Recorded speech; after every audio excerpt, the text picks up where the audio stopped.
ஆண்டவராகிய இயேசு கிறிஸ்துவின் நாமத்தினாலே உங்களுக்கு என்னோட அன்பின் வாழ்த்துக்கள். இன்றைய நாளின் தியானத்துக்காக தேர்ந்து கொள்ளப்பட்ட வேத வசனம் மத்தேயு எழுதின சுவிசேஷம் 18வது அதிகாரம் 35வது வசனம்.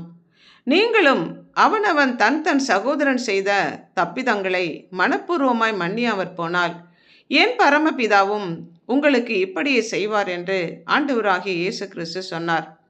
என் சகோதரன் எனக்கு விரோதமாக குற்றம் செய்தால் நான் எத்தனை தடவை மன்னிக்க வேண்டும்?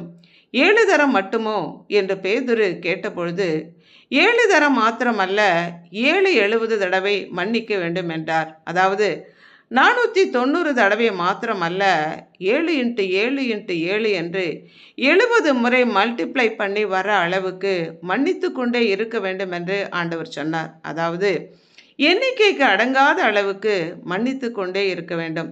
அதற்கு ஓமையாக ஒரு எஜமானிடம் ஒரு வேலைக்காரன் 10,000 தாலந்து கடன் பட்டிருந்தான்.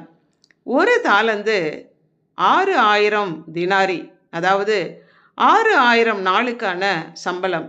அவன் கடன் பட்டது 10,000 தாலந்து என்றால் 6 கோடி தினாரி, அதாவது 6 கோடி நாட்கள் அளவு அவன் வேலை செய்து கிடைக்க வேண்டிய பணத்தை அந்த அளவுக்கு கடன் அவன் அடைத்தாக வேண்டும்.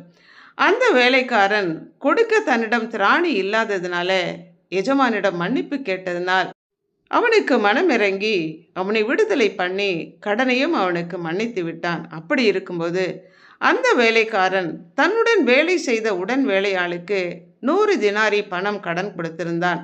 அது 100 நாள் சம்பளம்.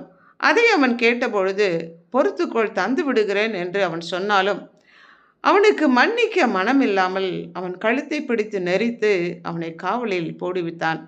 இதை பார்த்த உடன் வேலையால் அந்த எஜமானிடம் வந்து சொன்னபோது வேலையாளை வரவழைத்து, உன்னுடைய பெரிய கடனை நீ வேண்டிக் கொண்டபோது மன்னித்தேனே, உன்னுடைய உடன் வேலைக்காரனுக்கு நீ இரக்கம் செய்ய வேண்டாமோ என்று சொல்லி அவனுடைய கடனையெல்லாம் அடைத்து தீர்க்கும் வரைக்கும் காவலிலே போடுவித்தான்.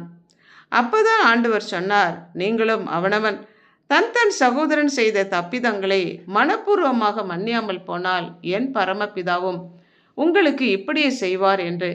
நம்முடைய திரளான பாவங்கள், எண்ணிக்கைக்கு அடங்காதவைகளை, நம்மால் கொடுத்து தீர்க்க முடியாத அளவு கடன் போல இருந்த நம்முடைய பாவங்களை தேவன் மன்னித்தாரே. பாவத்தினாலே கர்ப்பம் தரிக்கப்பட்டு ஒவ்வொரு நாளும் நாம் செய்த திரளான எண்ணிக்கை கடங்காத பாவங்களை மன்னித்து அவருடைய இரத்தத்தினாலே கழுவி பரலோக ராஜ்யத்துக்குரியவர்களாக நம்மை மாற்றினாரே. நமக்கு விரோதமாக மற்றவர்கள் செய்த சில சிறிய பாவங்களை மன்னிக்க மனதில்லாமல் இருக்கிறோம். எங்களுக்கு விரோதமாய் பாவம் செய்தவர்களை நாங்கள் மன்னிக்கிறது போல எங்கள் குற்றங்களை எங்களுக்கு மன்னியும் என்று நாம் ஜெபிக்கிறோமே. மற்றவர்களுடைய பாவங்களை நாம் மன்னித்தால்தான் கர்த்தர் நம்முடைய பாவங்களை நமக்கு மன்னிப்பார். ஆனால் நமக்கு விரோதமாக மற்றவர்கள் செய்த சில தவறுகளை நாம் மன்னிக்காமல் அதை மனதிலே வைத்து அவர்களுக்கு விரோதமாக சிந்திக்கும் போது நம்முடைய திரளான பாவங்களை ஆண்டவர் எப்படி மன்னிப்பார்? நாம் மன்னிப்பை பெறாதிருந்தால் பரலோகத்துக்கு போகிற ஸ்லாக்கியத்தை இழந்து போகிறவர்களாக காணப்படுவோமே. அப்படி இராதபடி மற்றவர்களையும் மன்னிப்போம், நாமும் மன்னிப்பை பெறுவோம். ஜெபிப்போம். அன்புள்ள ஆண்டவரே, எங்களுடைய திரளான பாவங்களை நீர் மன்னித்து எங்களை ஏற்றுக்கொண்டது போல நாங்களும் எங்களுக்கு விரோதமாய் குற்றம் செய்கிற மற்ற மனிதர்களுடைய பாவங்களை மனப்பூர்வமாய் மன்னித்து கசப்பு வெறுப்பு இல்லாமல் அவர்களை ஏற்றுக்கொள்ளத்தக்கதான கிருபை தரும்படியா எங்கள் ஒவ்வொருவரையும் அர்ப்பணித்து ஜெபிக்கிறோம். இயேசு கிறிஸ்துவின் நாமத்தினால் ஜெபிக்கிறோம் பிதாவே, ஆமென்.